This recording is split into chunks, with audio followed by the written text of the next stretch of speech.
Getting Nick ready to go for a drive set a new high watermark for Willa's patience. Definitely harder than buckling two squirming toddlers into cereal-encrusted car seats. This morning, she felt nostalgia for those days when her passengers might cry, vomit, kick off shoes, or whine for ice cream, but never tell her to quit horse-dicking around and get the goddamn show on the road. Step one was to carry his suitcase-sized portable oxygen compressor to the car, wedge it behind the driver's seat, and plug it into the cigarette lighter. No, the 12-volt outlet, as Tig had lately corrected her. Because seriously, Mom, you think Americans still light cigarettes inside cars? Start the ignition. Make sure the thing was hissing and leave the car running. Next, back in the house, she had to detach Nick from the big compressor in his bedroom that served as his mothership. Its powerful pump pulsed oxygen through a long, flexible tube that gave him free range of the first floor, though the line was always getting pinched under the chair legs, tangling underfoot, and setting off poor Dixie's inborn snake alarm. Willa tried not to wince as she removed the yellowed plastic cannula from Nick's face. She found the thing repellent, especially the ends that tipped into his inflamed nostrils. She suspected a latex sensitivity, but wasn't going to bring that up. Nick classed allergies along with mental illness as symptoms of weak resolve. It felt treacherous to switch off the main compressor, the eternal backbeat of their household, and to hear its pulse go silent. For a couple of rattled seconds they stared at each other. Now he was free, or as close to that as Nick could get, briefly off the compressor and breathing bottled oxygen. With the metal bottle hooked to the back of his wheelchair, he could be an overland scuba diver. Unfortunately, this arrangement would get him only as far as the car, where she would hook him up to the car-charged compressor. He'd resist another changeover, but they'd been through all this. The bottled oxygen went too fast. He would breathe through most of a tank in the drive to Philadelphia. The cost of refilling it was more than a tank of gas. Ferrying Nick to the car in his wheelchair was nearly beyond her power. In the year he'd lived with them, Willa had somehow managed never to do this alone. But today she'd volunteered to drive him without thinking it was through. And the family had all gone their various ways while the doctor's appointment loomed. She tried to recall whether he'd been out even once all summer, and thought not. Such a housebound soul might be expected to marvel at the sunlight and blue sky rather than become a crybaby of the 300-pound class.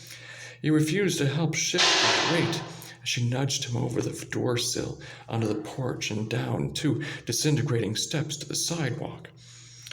She felt a stab of most homeowner innocence. On move-in day, they discussed cosmetic repairs to the porch, naively planning a facelift when they were going to need something well beyond all the king's horses. Whenever the Petrofaccio team banged on the roof, the whole structure shuddered, widening the fissures down the walls. Willa could see daylight through some of these cracks from her bed.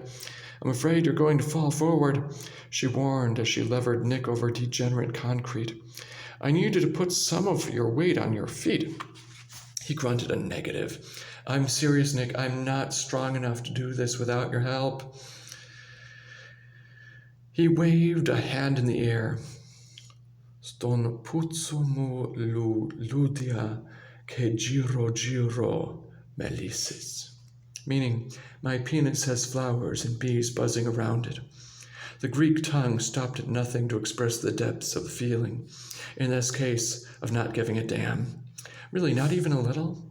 I'm a cripple. You think this chair's for giving my balls a joyride? What Willa thought, as she muscled him toward the driveway, was that he still managed to get himself toileted and dressed without help, so his transfer could be easier. So much of life with infirmity came down to dignity and will.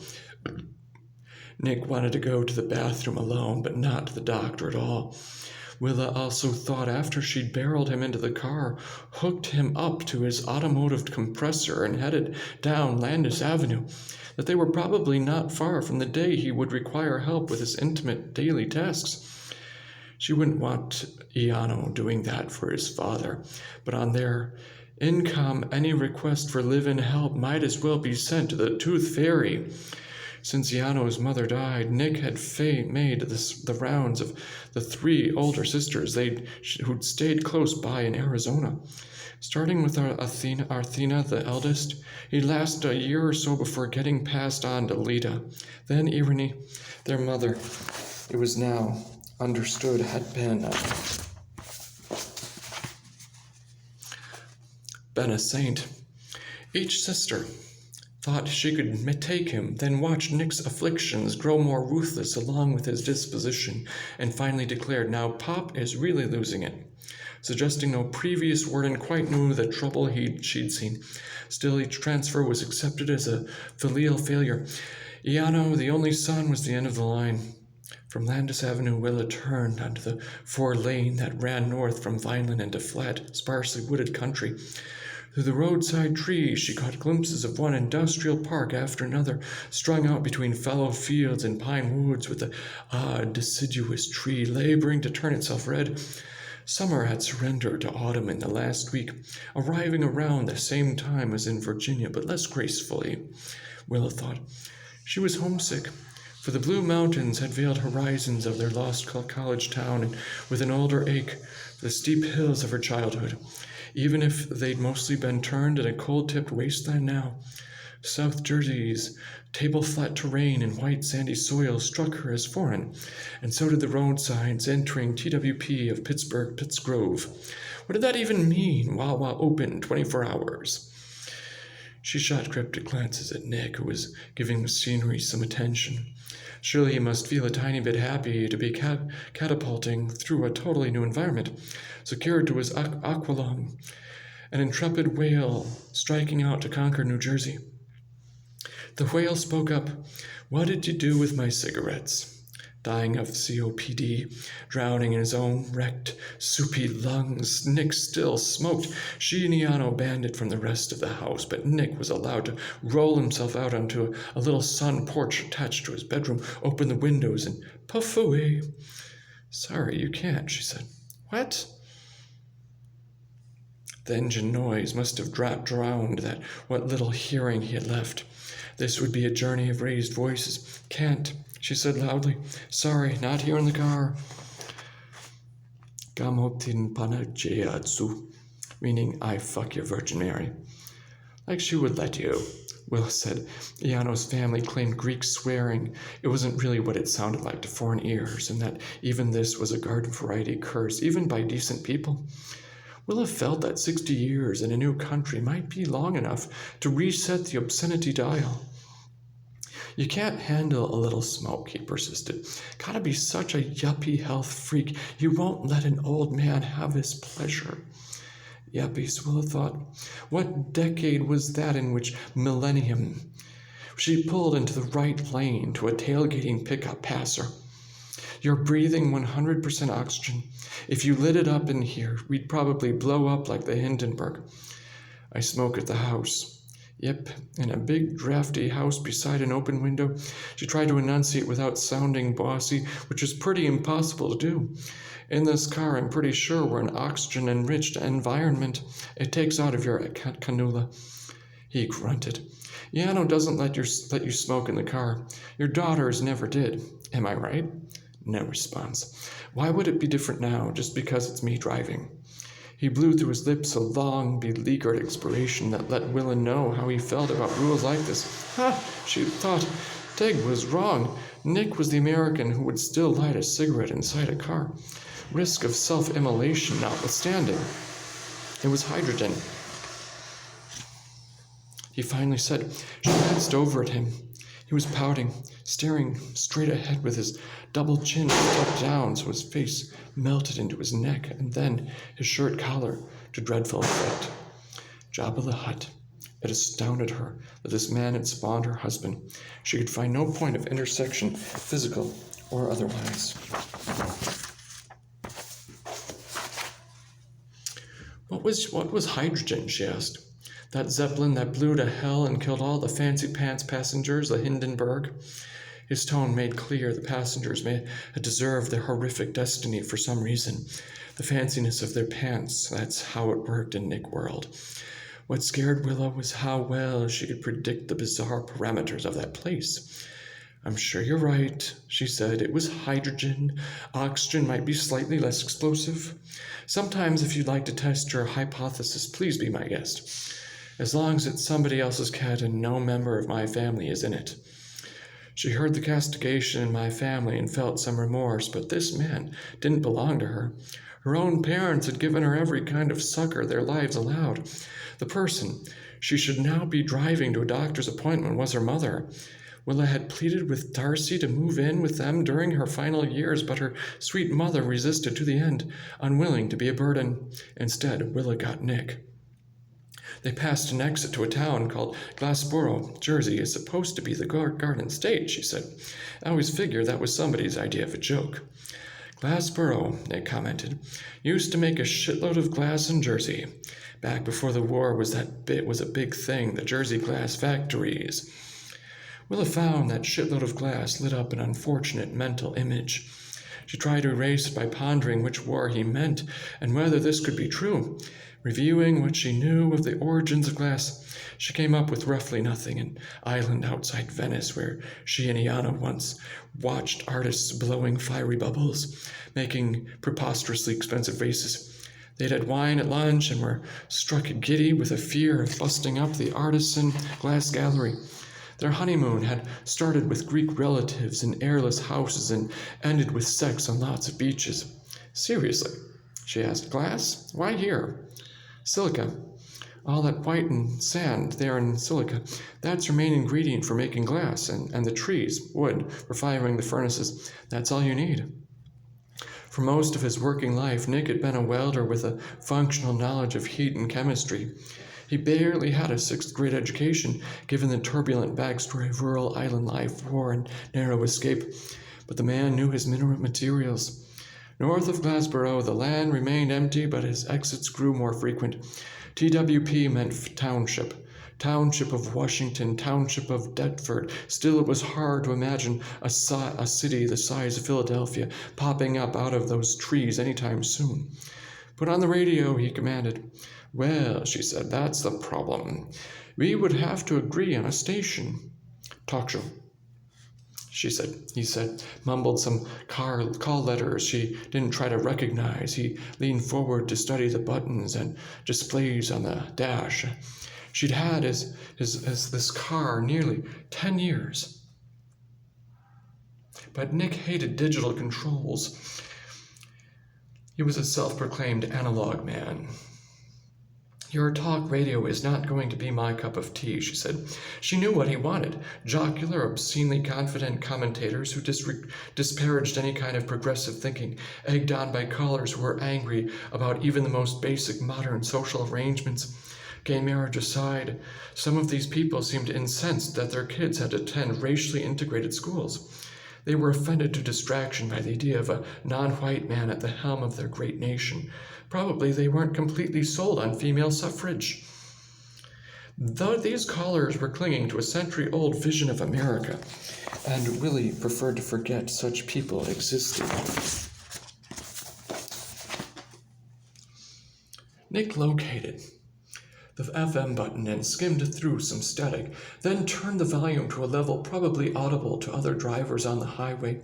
The self-possessed talking head came booming in with the topic of the day, a crazy presidential candidate who would surely burn out by the end of the month. The bullhorn, he was offensive to everyone else Willa knew or could imagine, so it stood to reason Nick would admire him. No way, Willa said loudly. Music or nothing, that's our deal. Suddenly they were plunged into the outskirts of Philly, out of the sand flats that rose into a confluence of highways and abruptly over water, the Walt Whitman Bridge. Willa punched the radio off and Nick went slack. She knew he was scheming. He would sit there, obsessed, focusing all his energy on waiting until the time was right to creep forward and get his station back on. Tig had been just like that as a toddler, possessed of a superhuman intransigent patience. Maybe that was the genetic intersection. Nick's stubbornness had passed down to a son too cheerful to accept it, then found purchase in a granddaughter. Everything else about Iano had to come from Rula. Willa hadn't known her mother-in-law very well, so her admiration of the woman could safely flourish. The city skyline lay ahead to the right, the stadium on their left. A signage informed Willa she would have to pay a $5 toll to exit the bridge. "Damn it," she said. "Can you reach my purse?" It was in the back seat. She might as well ask him to run a 10K for charity. She eased into the far right lane, where the traffic was blessedly backed up, giving her time to unbuckle her seatbelt, turn around, and grab her purse. She extracted a $5 bill from her wallet. Sure enough, Nick nabbed that opportunity to lean up and turn on the radio again. The jokey talk show guys were still discussing the candidate, whether lampooning or lauding him. Willa couldn't even tell. He sounded like a parody of poor statesmanship. Any time he opened his mouth, she punched off the radio. "I wasn't kidding," she said. "I'm not going to listen to those guys. I'm not asking, I'm telling. And let me remind you, I have some power here. When we get off this bridge, I could pull the car over and turn off the ignition." Was she threatening his oxygen supply? Willa would not suffocate a fellow human, regardless of creed. She couldn't stand the person who she sounded like right now. "I'm sorry, Nick. I'm not going to shut you off. We've been family a long time. Let's just get ourselves through one more day." Nick grunted a beleaguered assent. Traffic had ground to a standstill as 3 lanes of inbound traffic merged into one amid a gaggle of orange cones and the filthy carcasses of heavy equipment. The bridge was undergoing some major repair. "What you said the other night at dinner?" "That was right." Willa turned to stare. "Now, mark the date." "What?" "I said thank you, Nick. Please tell me what I was right about." "We all just want better for our own. Tough times for you and Iano right now with the kids and all. Everything's so fucked up. I hate that rough for you." "Thanks." She stared out the window as a ponytailed guy with Mr. Universe arms, wielding a jackhammer, shattering pavement like broken glass. The noise was surreal. She could feel it vibrating her teeth and her jawbone. She envied Nick's deafness. "The thing is," Nick said, "you know what the cause of it is? Why we got nothing to pass on after working hard all our lives." "I hate to ask." "What's the cause of it?" "The wetbacks." Willa nodded. "Of course. Please let this traffic move forward. The plant where I worked all those years. You should see it now. Nothing but wet. Back in my time, we had a union looking after us. Then I see. Immigrants invaded your plant, wrestled the white guys to the ground, escorted them out, and then told the company, 'Sure, boss, we don't need any union wages.' That's how it went down." "Not exactly. The laws changed so plant owners could break strikes and bust up the unions back in the 80s. I know that for a fact. I was covering labor news at the time. The pay scale collapsed. You know this, Nick. Weren't you forced to take early retirement?" Nick didn't answer. She knew the layoff had injured his pride. Willa felt a pang, not of sympathy with her fellow redundant, but excitement at the memory of that beat and its thrilling polemics. Older reporters had laughed at her for coming to work in sneakers, keen to get assigned to some showdown on a picket line, but they didn't laugh at the stories she got. She'd been so green then, still struggling to master a professional journalist's cool, and the ban on viewing her subjects emotionally, even if they were getting tear-gassed. If it's all workers in that plant now, she felt compelled to explain to deaf ears, it's because nobody else will do such dangerous work for lousy pay. Yeah, they changed the law. Now it says they gotta hire everybody but the whites. Girls too, they got girls in there now. It's not natural. Brake lights on the car ahead flickered, hinting at forward motion, but nothing came of it. Willa considered turning off the ignition to save gas, but then remembered the matter of oxygen pump and asphyxiation. She took a deep breath. You're thinking of fair hiring laws. They require companies to hire applicants if they're qualified, that's all, regardless of race or gender, not because of it. The jackhammer now seemed to be operating directly on her skull. So this is how it turns out, she thought. Hell is the Walt Whitman Bridge. I hear America singing with open mouths their strong, melodious songs. Thing is, if there's girls and Mexicans in a factory, there's not going to be enough jobs for the men. That's what I'm saying. So we gals should stay home and let our husbands bring home the bacon. That's your proposal for economic recovery? She tapped the gas lightly, edging almost to the bumper of the car ahead. Well, hot dog, you're looking at a housewife with no job. Give me a medal. I'm doing my part for God and country. You don't have to go all pissy on me. He leaned forward and turned the radio back on. Miraculously, at the same time, the traffic began to move. One paycheck doesn't feed a family anymore. Nick, seems like you'd notice a thing like that. All 3 of his daughters were employed. One was divorced from a deadbeat with 4 kids she had to raise on her own. Willa marveled at his capacity to live a life undisturbed by actual evidence. Nick concentrated on scanning across radio static, resting briefly on a rap song, moving on, finding more. Philadelphia stations seemed turned to the hip-hop demographic. He turned it off and heaved himself back against the seat. Goddamn monkey music, goddamn. Oh. Just don't, Willa interrupted in a sing-song command. Don't say that word. You have to know how offensive that is. Offensive to you? Yes, she hissed, easing up to the toll booth finally, opening the window and holding out a $5 bill to a beautiful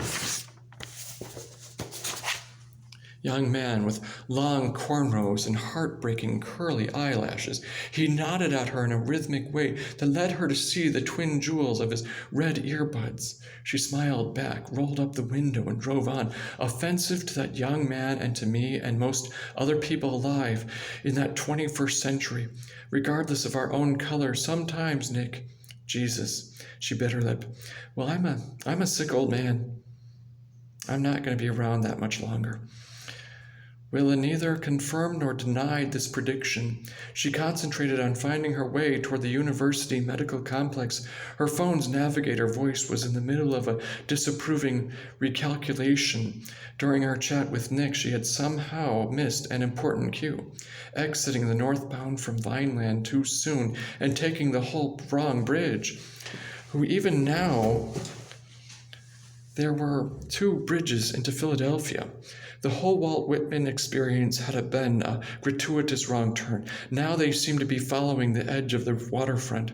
She could see no water at all, only the strange vision of gigantic ships moving along beside them, looming above buildings and trees. An industrial smokestack belched fire. The air in the car suddenly smelled of Delaware Bay and swampland. If Rula was here, she would treat me decent, Nick said. We're lucky. There was a woman knew how to take care of a man. I'm sorry she isn't here. I wish she were. I bet. So you wouldn't have to. Willa would have to pace herself to get through this day. Nick was probably exhausting, even to himself. It couldn't be easy to keep track of individual grudges against so many disparate objects, people, and doctrines. Surely it would be simpler to have some unifying theory of hatred that covered everything at once. Instead, they just have to keep feeding all Nick's fine fires with the extra oxygen.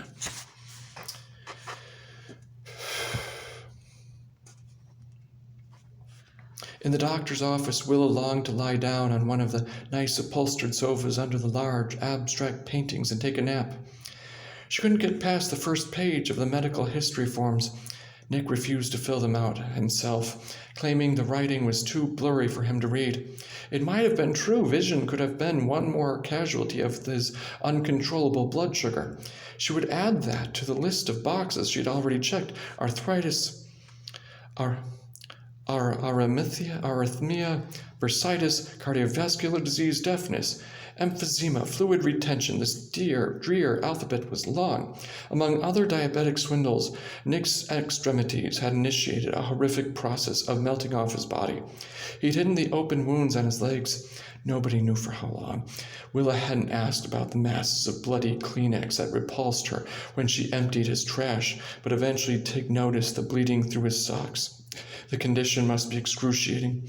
Objectively, Willa knew that Nick Tavalaris was no place to be. A supersized house of pain besieged by aggressive fear or pride that made him resist medical attention. He believed all doctors were in cahoots and that the intertwined snakes on their caduceus represented the twin ambitions of getting rich and killing their patients. From their names, she guessed both physicians in this practice were from India. She saw no way of preparing anyone for the bigoted outburst likely to greet the doctor's hello and extended hand. She considered writing Tourette's on the intake form, but she knew it was wrong to associate Nick's odium with any real disease. At least these doctors were male. To Willa's relief, every female physician on her list had been too booked up to take him. Female practitioners, in Nick's view, were freakish women driven by perversion to touch male strangers' bodies. He would share his opinion